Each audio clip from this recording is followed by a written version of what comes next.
Imani inapochakaa, mtu anapoteza ladha katika ibada, husikii ladha ya aina yote, na hii ndugu zangu inakupelekea kwamba amali zako zinakuwa vile vile hazina athar katika maadili yako, katika maisha yako.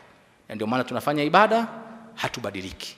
Tunaingia ndani ya mwezi wa Ramadhani mpaka unamalizika tuko vile vile. Tunaswali swala 5, lakini mtu namkuta zinaa bado anaendelea nayo na maasi mengine anayo. Kwa nini? Kwa sababu haimuathiri ile ibada ndani ya nafsi yake. Na haya ni makosa makubwa, kwa sababu utafika mbele ya Mwenyezi Mungu Subhanahu wa Ta'ala siku ya Kiyama ukitegemea kwamba kuna amali ulizozitanguliza, lakini ukazikuta mbele Allah Subhanahu wa Ta'ala hazipo. Kwa hiyo muda wa kujirekebisha ni sasa hivi. Muda wa kutibu imani zetu ni sasa hivi. Mambo yafuatayo ndio yanayosababisha ugonjwa huo wa kutohisi ladha katika ibada. Ya kwanza, kutomtambua Allah Subhanahu wa Ta'ala, ukweli wa kumtambua. Sisi wote ni waumini, tumeshahadia, tunamuelewa Allah Subhanahu wa Ta'ala. Tukiswali tunasema Allahu Akbar. Lakini unapokuwa unafanya ibada ya swala, ibada ya funga, unamhudhurisha Mwenyezi Mungu Subhanahu wa Ta'ala kwa sifa zake, ukamhudhurisha Mwenyezi Mungu kwamba wewe umesimama mbele ya Allah Subhanahu wa Ta'ala, na ukaleta sifa za Mwenyezi Mungu unazozifahamu kwamba nimesimama mbele ya mfalme wa wafalme, unahudhurisha. Kwa sababu hatumtambui Mwenyezi Mungu kwa undani wake na sifa zake, saa nyingine unasimama katika swala, unangojea tu rakazi malizike uondoke zako ukafanya shughuli zako. Kwa hiyo imekuwa ni kama kitu cha kawaida. Kwa hiyo unakwenda kuswali na kuondoka bila kumhudhurisha Allah Subhanahu wa Ta'ala na sifa zake unapokuwa umesimama mbele yake.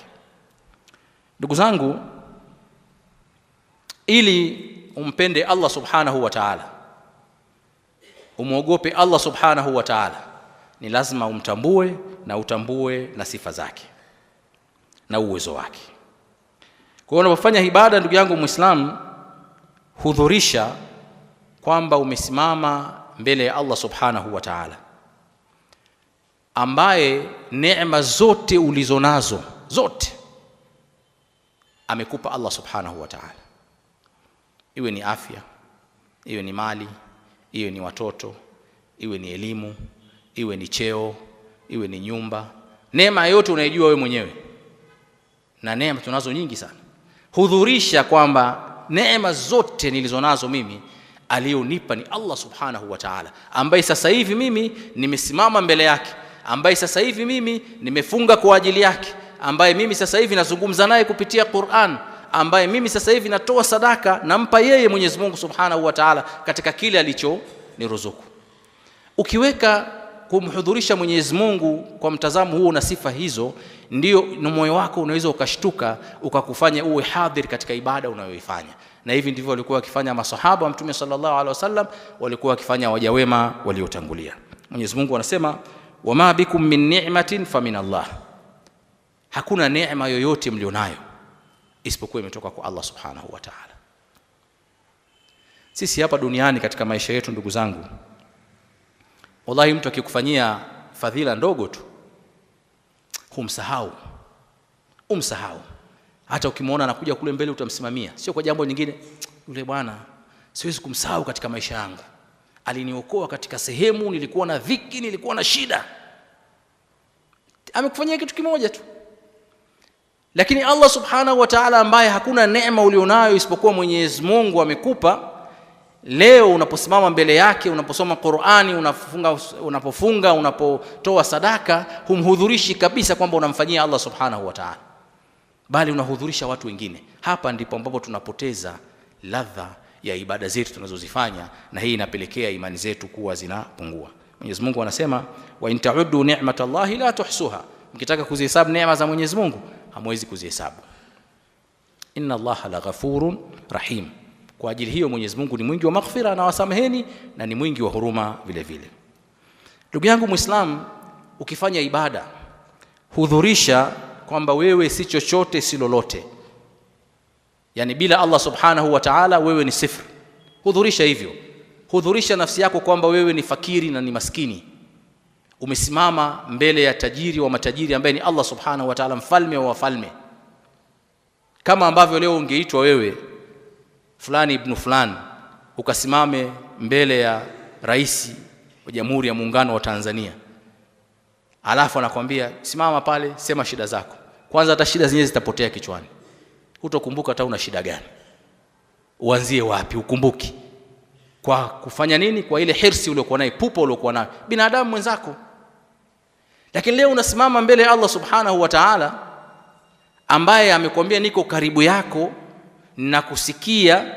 Subhanallah, unasimama na fikra zako na mawazo yako yako kwenye mechi mpira, yapo kwenye biashara, yapo kwenye mambo mengine, umesahau kabisa umesimama mbele ya nani? Islam. Ni makosa yababisha tukose ladha katika ibada, lakini vile vile tukose fadla za kupata mema katika hayo ambayo tunayafanya. Ndugu zangu Waislamu, Bi Aisha radhiallahu anha,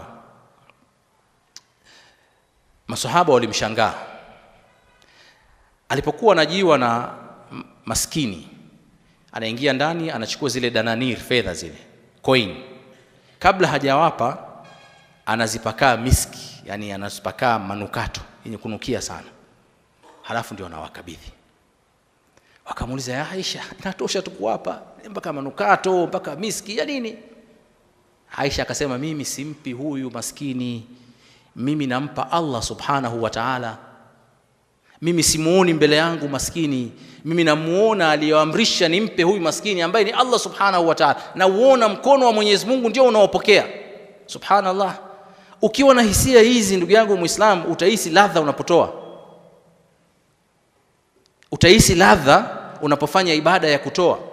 Na Aisha aliyapata haya maneno katika maneno ya Allah subhanahu wa ta'ala. Mwenyezi Mungu anasema, alam ya'lamu anna Allaha huwa yaqbalu taubata an ibadi, je, hawajui kwamba Mwenyezi Mungu ndio anakubali toba kutoka kwa waja wake?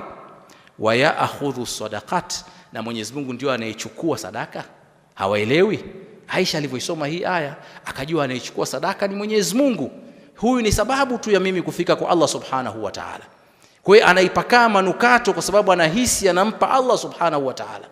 Ndio kama yule mtu aliyokuwa anatoa ardhi, analia kwa sababu anajua hatupi sisi, anampa Mwenyezi Mungu kilichokuwa bora, ambacho kitakuwa ni sababu ya kughufuriwa madhambi ya wazazi wake waliotangulia mbele ya haki.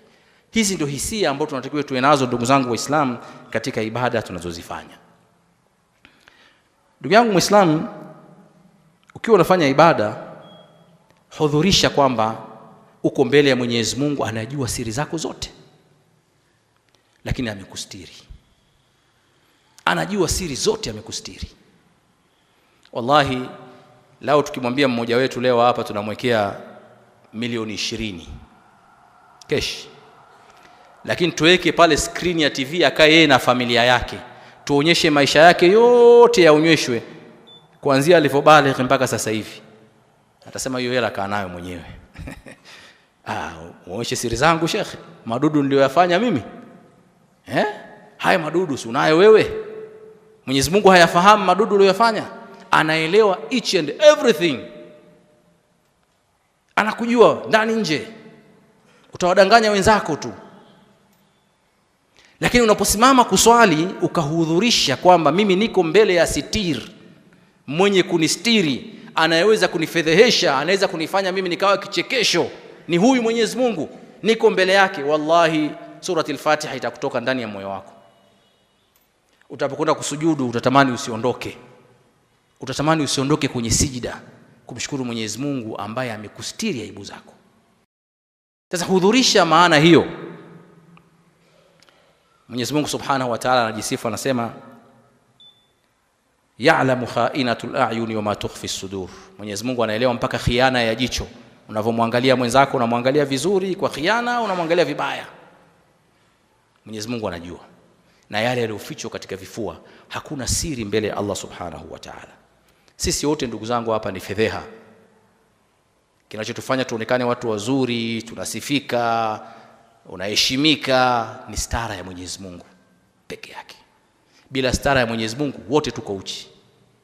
Sasa unapofanya ibada yoyote ile, iwe basi ni sehemu ya shukrani ya sitara ya Mwenyezi Mungu aliyokupa, aliyokufanyia wewe, ukakumbuka maasi yako na jinsi Mwenyezi Mungu alivyokustiri, na ukaendelea kwa Mwenyezi Mungu, ya Rabbi stur, ya Rabbi stur, Mwenyezi Mungu endelea kunistiri, Mwenyezi Mungu endelea kunistiri, wakati unafanya ibada mbalimbali.